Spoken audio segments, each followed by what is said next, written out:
Hello, this is Reverend Don Lewis coming to you from the beautiful metaverse, and more particularly from beautiful Danville, Illinois, homeland of the Correllian tradition.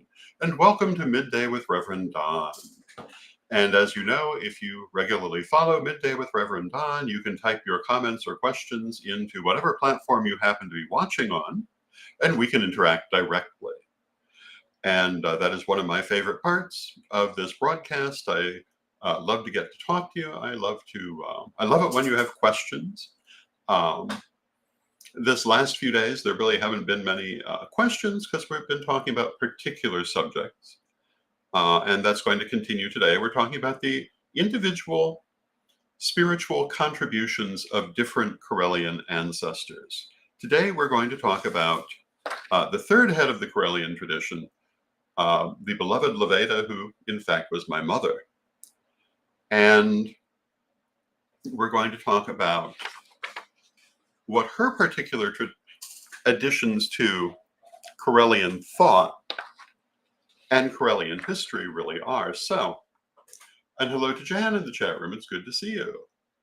And yesterday we were talking about the beloved Mabel, and hello to Janet in the chat room. It's good to see you also.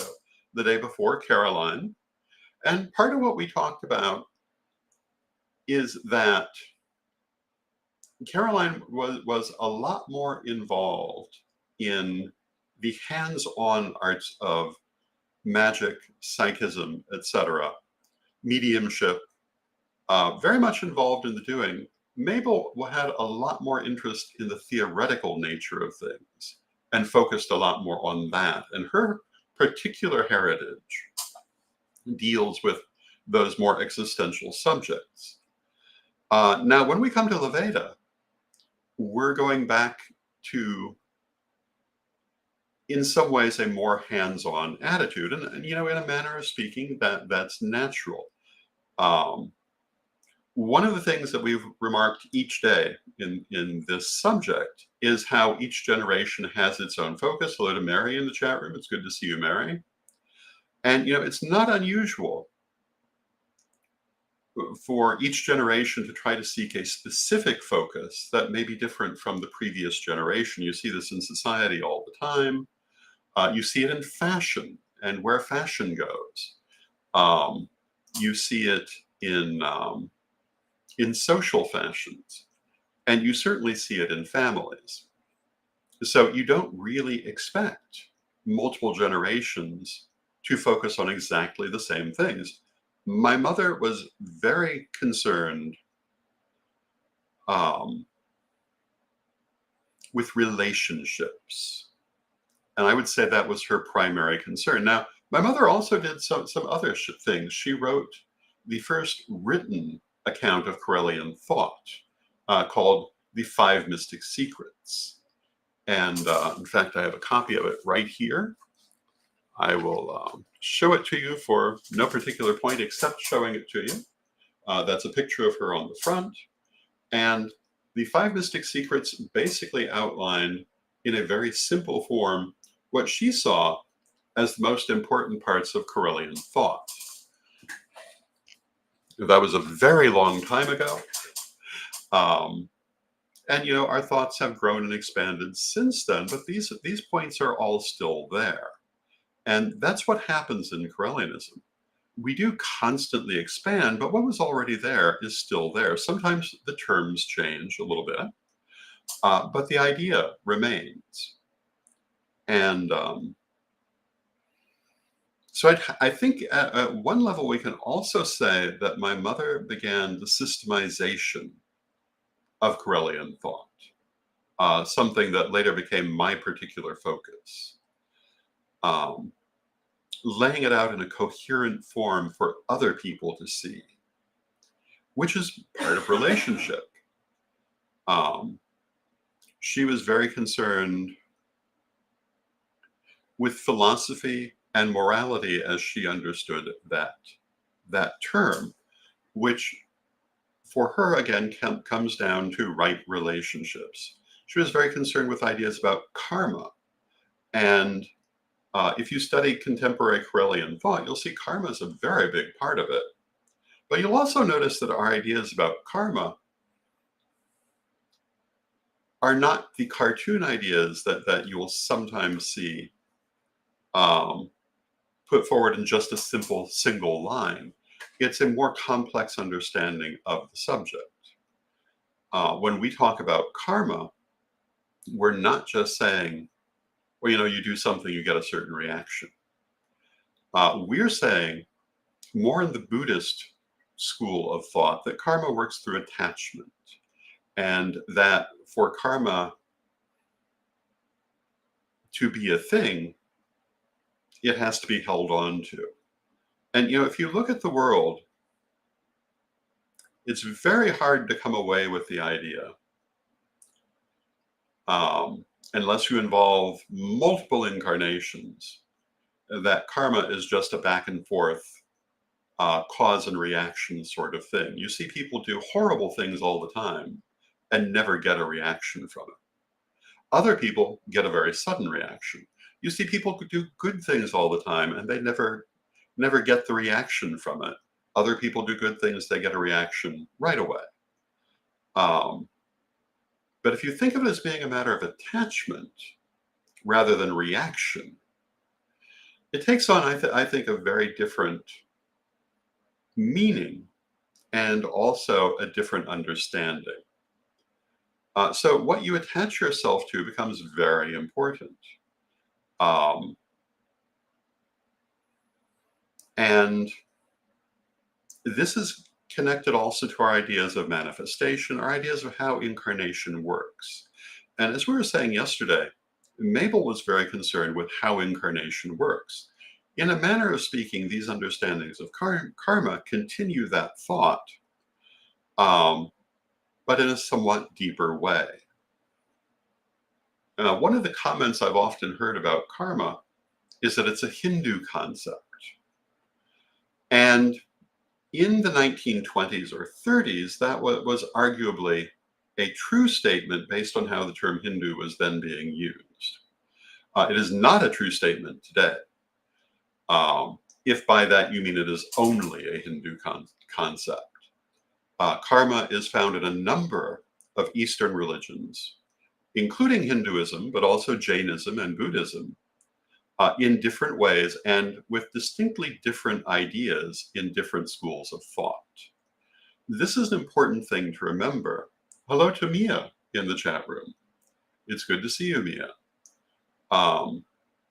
This is not an idea that was come up with yesterday, and consequently, there are many ways of looking at it. I understand that in Jainism, karma is not necessarily conceived only by things you have done, but by places you've gone. You can pick it up by being in the right place. A very different idea from certain other ideas of karma. So looking at karma in this way is partly my mother's effect. Looking at this deeper understanding of how we bring things into our manifestation of life is partly her effect. It was where she put most of her focus. And, part of that had to do with things that she experienced in her life. I've mentioned in previous shows that my sister, Linda, died in 1949. She was 4 years old. She drowned along with two other 3- and 4-year-old children from the neighborhood that she knew. They were walking to my grandmother's house, and they had told the mother of the other two children that they were just going to my grandmother's house. My grandmother lived 3 doors up the road. Not a problem in 1949. Except what they didn't say is that was not the grandmother they meant. The grandmother they meant was on the other side of town. And so these 3 toddlers started walking across town in February, and they ended up coming to a flooded quarry, a gravel quarry, near what is now Douglas Park here in Danville. And they ended up falling into it and drowning. The general theory at the end was that they had gone to look at the water, maybe throw some rocks in, one of them had fallen down the slope and the others thought they could rescue that one, and they all drowned. But this was certainly obviously a major effect in my mother's life. And the question, how do things like this come to us, became a major question for her. And a simple answer to karma was not the answer to that question. And one of the things I remember very strongly, my mother received hate mail over my sister's death, based on religion. And I can remember my mother reading a particular hate mail to me when I was a small child. And I remember being quite horrified by that. A lot of my attitudes later in life were based on people having that kind of reaction to the death of a child. And hello to Gretchen in the chat room. It's good to see you. But a lot of my mother's attitudes toward karma, I think, must have come from looking to deeper answers to that question. Because, she was just a young mother. There was no visible reason for why this should happen. It was not an action and reaction sort of thing. She had taken no such action unless it was possibly in a past life. And, that could be an action, that could be an answer. But she wanted a deeper understanding of that. And I believe that is what guided her desire for a stronger understanding of karma, and later my desire to continue understanding karma at deeper levels and understanding how different people have looked at karma historically. And, people will say that we did not have that concept in Europe, for example, but I don't know that that's exactly true. They had a concept of fate, going back into antiquity, which was not identical to any other concept of karma, but not so far off when you consider the wider range that concepts of karma actually fulfilled. One of the problems with the modern pagan community is they like to accept simple answers to complex questions. And this is one of the most obvious. They want to have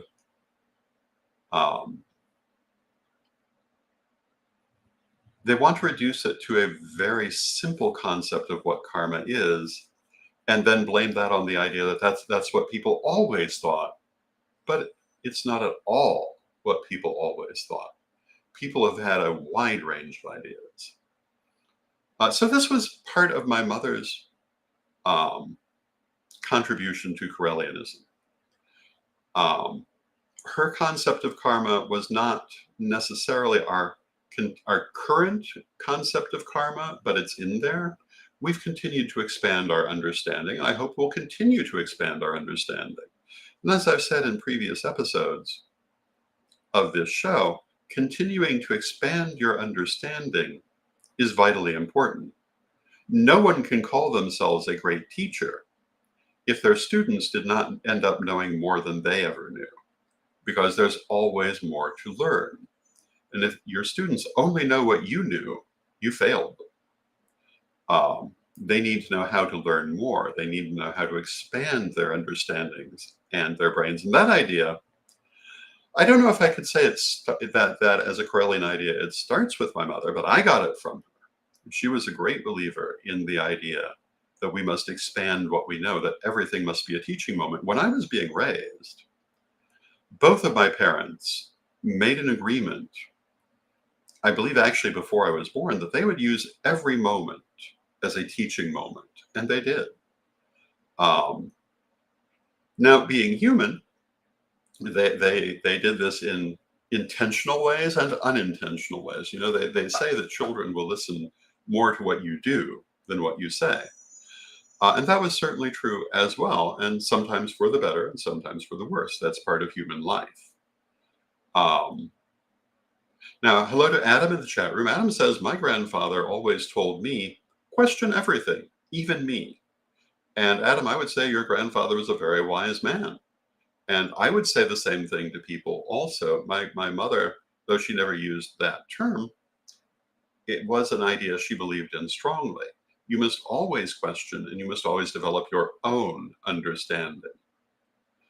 Um, and hello to Diane in the chat room. And Diane says, I always thought of karma as cause and effect.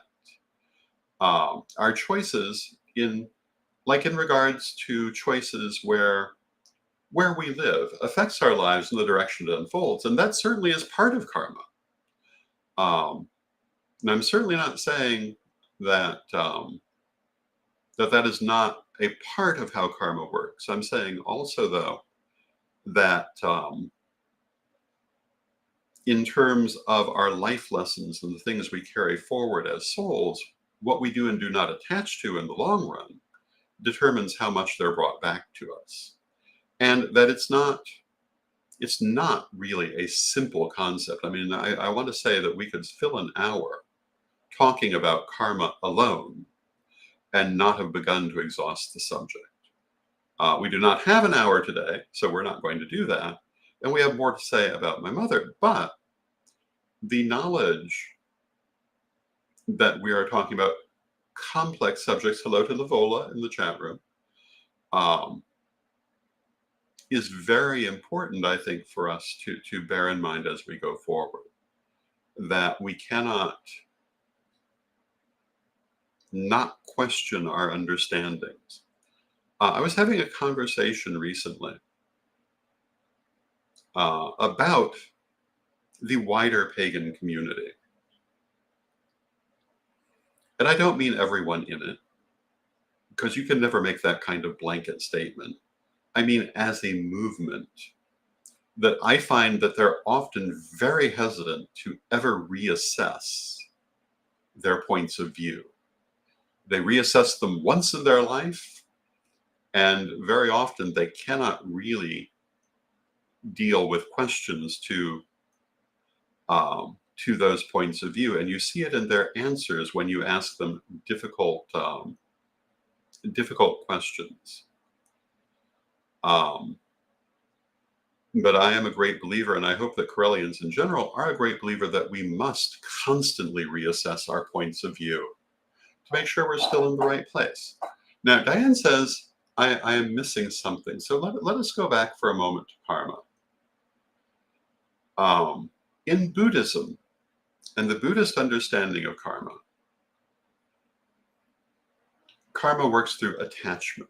What you're attached to, you bring back to yourself. If you're attached to suffering, you'll bring that back to yourself. If you're attached to certain lessons in life, you'll bring them back until you've learned everything involved in them. If you're not attached to them, you may never see them again. I think what I am trying to say about karma is that there are causes and effects that we create in life that we attach to, and we bring them back to us 1,000 times sometimes. You know, the law of three is only meaningful if you understand it as plural, the idea that things come back to you many times. The idea that something would come back to you only 3 times, you should be so lucky. It'll come back to you as long as you're attached to it, and you'll be attached to it until you learn everything that's there. When I've done past life work with people, I've often found that the same situation will recur in many lifetimes, certainly not just 3. And really until they've learned everything they needed to learn from it, at which point they disattach. But you know, there are other times where it seems that something you might think was a major experience doesn't seem to come back in other lifetimes because it was not a major experience for that soul. It did not attach to it. I don't know if I'm making that idea as clear as I would like to, but that aspect of attaching to it, you know, we were talking last night at Psychic College. We were doing Psychic 101 Class 2, Psychic Hygiene. One of the things we were talking about at one point was energy vampires. And um, and how you use psychic hygiene to deal with this. And what we were talking about is that if you feel like your energy is being vampirized, what you do is you look for the cords that are connecting you to whoever is doing that, and you cut them. You also do that when you want to release certain situations from your life. You cut those cords, you let those situations go. This is a manner of disattaching from things. It's certainly not the only way to perceive it. It's not the only way to do it, but it's a useful one. And so let us say, well, let me tell you a personal story about karma. Early in life, I did something that many people do. I found myself in romantic relationships with people who were exactly the same as each other. They were also very much the same as my father, but I realized that a little later on. But I kept finding myself involved with the same women in different bodies and having the same experiences with them. And this happened several times, at least 2 major relationships. And, when I met them, they seemed totally different. But then I found myself having those same experiences. Why? Because I was karmically attached to those experiences. So what I did when I came to a couple more trying to assert themselves is I said to myself, I need to learn whatever was involved here. And I set out to learn those lessons and to cut that attachment. And after doing that, I never had that relationship again. That's what I mean by karmic attachment. Now, you have to actually completely cut that attachment. And to do that, you do need to learn what's involved. But you don't have to live through it to learn it. And I do believe that anything where we need to learn the lesson, we will be karmically attached to. But we don't have to re-experience the experience to learn the lesson necessarily. We can learn it in many ways. And once we've learned it, we will naturally let go. And there are ways that we can also move that along faster by intentionally learning that lesson and working on cutting that connection. And after that, I never encountered that personality again, at least not in that kind of situation.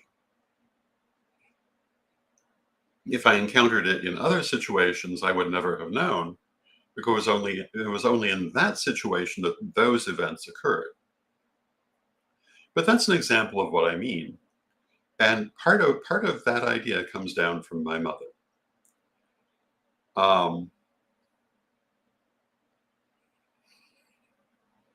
What else would I say about my mother?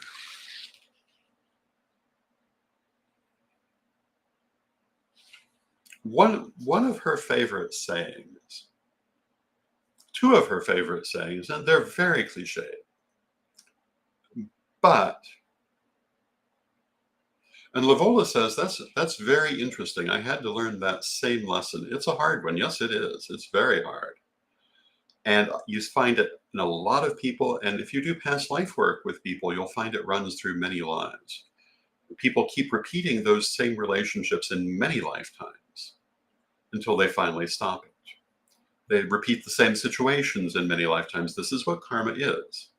When you find the way to stop it, you disattach from it. And sometimes you never attach to it in the first place. It's how you react to it. Karma is about reaction. One of the things that I've learned in life, working, for example, with the 4 quarters, is that when we talk about water and what that means as an element, it's reaction. It's not about action, that's fire. It's about reaction. Water and emotion are how we react to things. We may think sometimes they're leading us to certain things, but they're actually reacting to things, and then we hold on to them.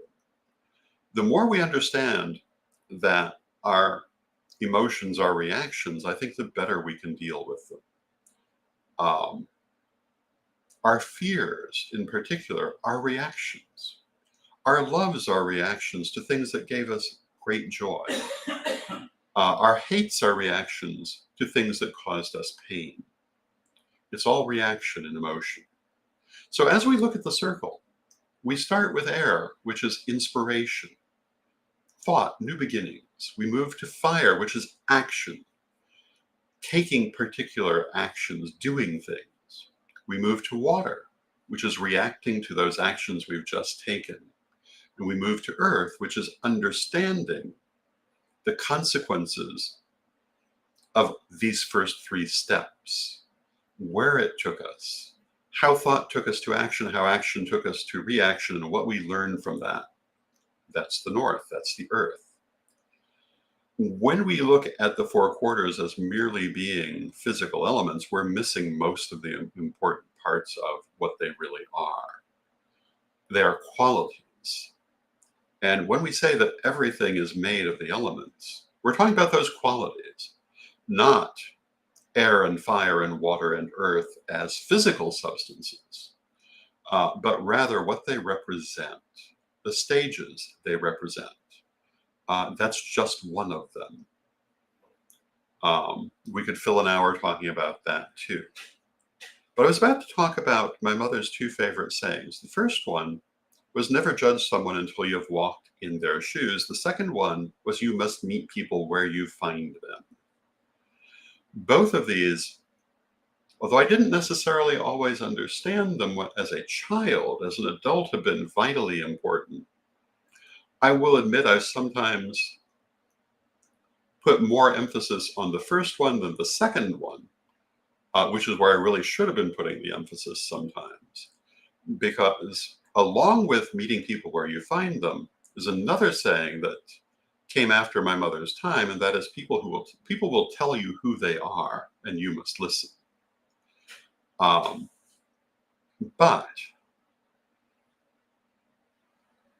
to meet people where you find them is very important. It's one of the things that we did. One of the things I did in creating these standardized Correllian teachings, one of the things that Sir Ed did in creating ritual that made these things successful.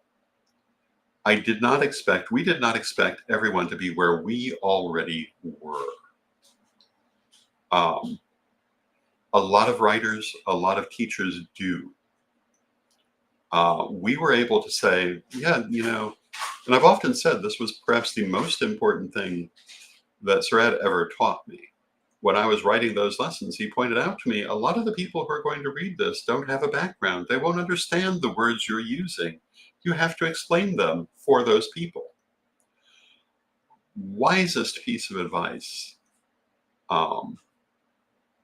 And, we often talk about interfaith language. It's the same concept. Use words people understand. This is part of meeting people where you find them. You cannot expect they're going to come to you. I see a lot of people, especially recently, who think people must come to them. That's a lovely expectation. It's not going to happen. If that's your thought, put it out of your head now. It won't happen. It doesn't matter if you think it might be better. It doesn't matter if you think it's the right thing. It's not the thing that you're going to experience. You have to meet them where they are. And there will be some exceptions who will come to where you are. But for the most part, you have to learn to talk to them in language they understand if you want them to understand you. It's wonderful that you have correct enunciation and grammar. That won't help you necessarily with someone who does not have a perfect command of the language. You'll still have to find ways to communicate with that person if you wish to do so. It's nice that you have a great professional background, but the things you know in that background won't necessarily matter to someone you may be talking to who comes from a different profession or a non-professional background, and you have to consider their background if you want them to understand what you're saying. Things that we talk about as pagans, like karma, aren't going to mean anything to people who are not pagan, and we have to find ways to make these concepts understandable if we want them to understand. Um, and this is part of my mother's um, concern about right relationships. And I personally am a great fan of the teachings of Confucius. I often refer to the teachings of Confucius in my personal life, while still recognizing they come from a different time and place, and not everything in them is useful to my time and place. Some of the teachings of Confucius were wonderful for ancient Chinese society, have nothing to do with the society I live in, but most of them have to do with how to treat people. And for the most part, I have tried to find those instructive. And that way of thinking comes to me through my mother and through that desire to be able to work with people where she found them. You know, when my mother died, the funeral was overflowing. And I think that says a lot to her desire to meet people where they were and work with them there. Because there were so many more people than show up to most other funerals I've been to.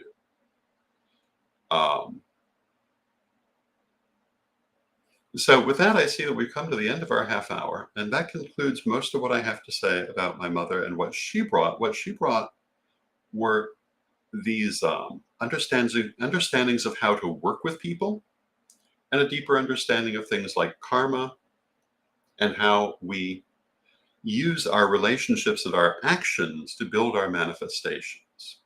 Tomorrow, we're going to talk about Lady Crystal, who is not yet a Correllian ancestor. But I do want to talk about what she has added during her time in this tradition, because there are some very particular things. So we'll be talking about that tomorrow. We may talk a little bit more about my mother tomorrow as well. We'll see where the conversation takes us. Who knows, we may talk about karma some more. I hope that everyone has enjoyed the program. I've certainly enjoyed being here with you. I thank you for your presence. I love all of you, and I love being able to talk with you this way. Diane, thank you for your questions.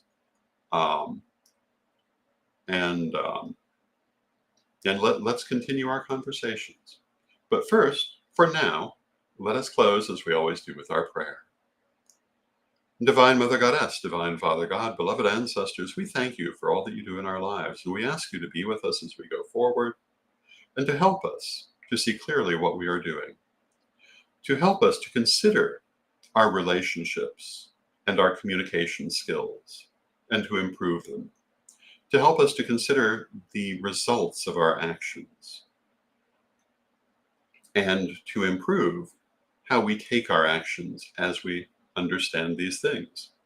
Help us to understand our karmic attachments and heal them when we can. Beloved Mother Goddess, beloved Father God, beloved ancestors, we thank you for this and all the things you do for us always in our lives. And we know you're always here. But from respect, we thank you for your presence, and may you be blessed now and always.